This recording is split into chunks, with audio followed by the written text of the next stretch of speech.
L'actualité, c'est aussi une annonce importante pour le patrimoine de la Cornouaille. La ville de Loctudy a décidé de racheter et de restaurer l'ancienne conserverie Le Gall, dont l'histoire est liée depuis des siècles à celle de la pêche. C'était la plus petite des quelques 130 usines de poissons de Bretagne. Son matériel, son bâtiment pourront témoigner de cette époque industrielle. Claire Loué, Gwenaël Bron. Petit pincement au cœur à chaque fois. Non, même pas. Même pas. Bah, ça fait si longtemps. André a travaillé dans l'ancienne conserverie Le Gall jusqu'à sa fermeture en 1954. L'usine, construite à Loctudy en 1901, vient d'être classée monument historique. Tout ou presque est resté en l'état, alors forcément, les souvenirs remontent à la surface, les bons comme les mauvais. Pour dépioter 300 kilos de langoustine, on n'avait pas de gants, hein. Et quand il fallait ouvrir le piment pour mettre dans les boîtes aux achats, ce qu'on appelait, eh bien, on n'avait pas de gants non plus. Ben, je vous prie de croire que pour les mains, c'était pas du tout agréable, hein. Ça brûlait.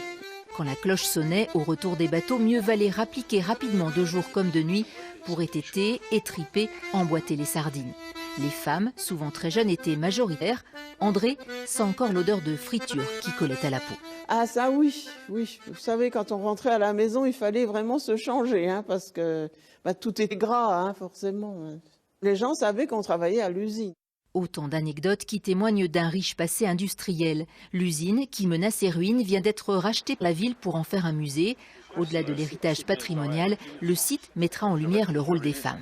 Les femmes se sont réveillées un petit peu, leur conscience de travailleuses à travers ces usines, à travers leurs revendications, à travers les grèves qu'elles ont pu mener. Le salaire horaire était de 3 francs 50, 2,80.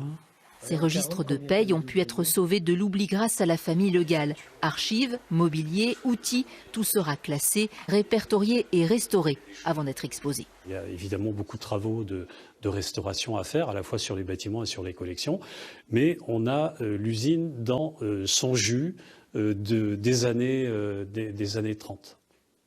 Voilà, et ça, c'est unique, c'est la seule usine en France. Un projet de plus d'1,5 million d'euros. Les travaux devraient commencer en décembre pour une ouverture au public fin 2019.